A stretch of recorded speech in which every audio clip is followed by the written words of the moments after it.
जागते रहो। एक व्यक्ति मिला, कहता है परमात्मा, क्या पाप है क्या पुण्य है, इसका पता कैसे चलेगा, या मेरी पापों से मुक्ति कैसे होगी? सीधा सीधा ये प्रश्न। तुम पापी हो, तुमने पाप किया, ये तुम्हें किसने समझाया, किसने बताया? तुम्हारे ही धर्म गुरुओं ने। सुना है ना तुमने श्लोक, पापो हम पाप कर्मा हम। तुम चाहते हो कि तुम पाप करो और कर्म, पुण्य कर्म द्वारा तुम्हारी पापों से मुक्ति हो जाए। यही धारणा तुम्हारे अंदर बिठाई गई है ना? नहीं, इस तरह मुक्ति नहीं हो सकती। पाप और पुण्य इस तरह काटे पीटे नहीं जा सकते। ये तुम्हारे अंदर बिठाई गई है। तुम्हारी अपनी होती तो भी इसकी कुछ सम्मान रखा जा सकता था, लेकिन तुम्हारा अपना भी तो नहीं है।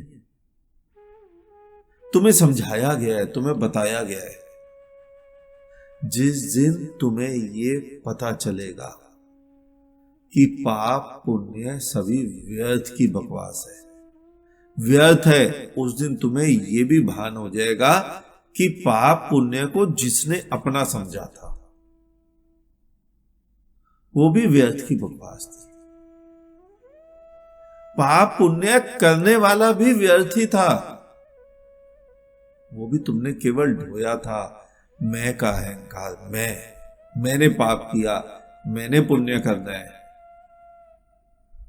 और उसी दिन तुम्हें यह भी भान हो जाएगा कि पाप पुण्य के अलावा जो तुमने कल्पनाएं ढोई हुई हैं, स्वर्ग, नरक, मोक्ष, मुक्ति, वैकुंठ, गोलोक, जन्नत, सिद्धाश्रम, ये सभी विचारधाराएं जो तुमने ढोई हुई हैं, ये भी व्यर्थ है और इनको ढोने वाला भी व्यर्थ है। थोड़ा अटपटी जरूर लगी होगी, लगेंगी, क्योंकि तुमने धारणाएं बनाई हुई हैं अपनी अपनी, कि ये धारणाएं हैं मैं हिंदू हूं, एक धारणाएं है मैं मुसलमान हूं, एक धारणा है कि मुझे मर के वैकुंठ जाना है, दूसरी है स्वर्ग जाना है, तीसरी है गोलोक जाना है, किसी को सिद्धाश्रम जाना है, किसी को उग्रवादियों को मार के जन्नत जाना है, और किसी उग्रवादी को, पब्लिक को मार के जन्नत जाना है। क्या धारणाएं तुम्हें तुम्हारे ऊपर लाद दी गई? तो तुमने मुझसे प्रश्न पूछा कि पाप से मुक्ति कैसे होगी? कभी नहीं होगी। तुम चाहते हो पाप से मुक्ति हो जाए और पुण्य से ना हो, क्योंकि पुण्य तुम्हें लालच दिखता है, स्वर्ग मिलेगा, वैकुंठ मिलेगा, अप्सराएं मिलेंगी, रात को अप्सराओं के साथ सोएंगे। यही तो धारणा है ना तुम्हारी। एक उग्रवादी 50 को मारता है, वो कहता है अल्लाह जन्नत अदा करेगा। अगर पाप से मुक्ति चाहिए, वो तभी संभव है जब पुण्य से भी मुक्ति लेना चाहो। और पाप और पुण्य दोनों से मुक्ति तभी संभव है कि जो उसको अपना मानता था, यानी तुम, उसको छोड़ो। मैं को तिलांजलि दे दो, अहंकार को नष्ट कर दो। तुम्हारा अहंकार गिरा, तुम हो, ये सोच हटी, तो पाप भी हटा, पुण्य भी हटा। मैंने एक किताब पढ़ी थी, गीता प्रेस गोरखपुर की। किताब का नाम था तुकाराम की जीवनी। तुम खुद स्वयं पढ़ सकते हो। उसमें किसी ने तुका से पूछा, तुका तुम्हारे प्रारब्ध का क्या हुआ?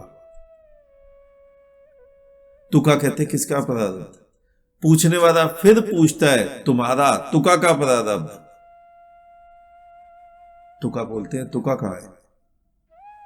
जब तुका ही नहीं तो तुका का प्रारब्ध कैसा?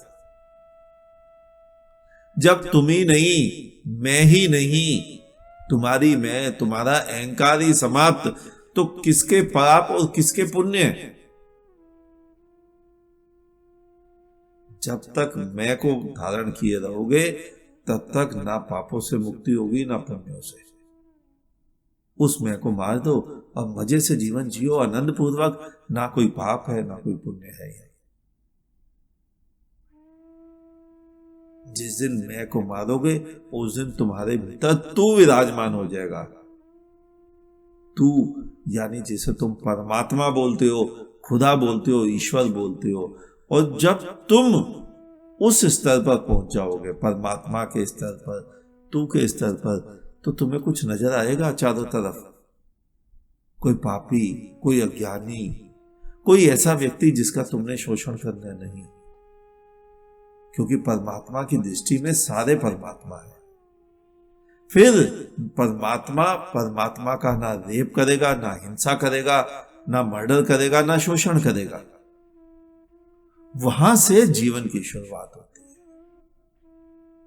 वहां से आनंद की शुरुआत होती है, और वहां से पाप और पुण्य का रास्ता साफ हो जाता है।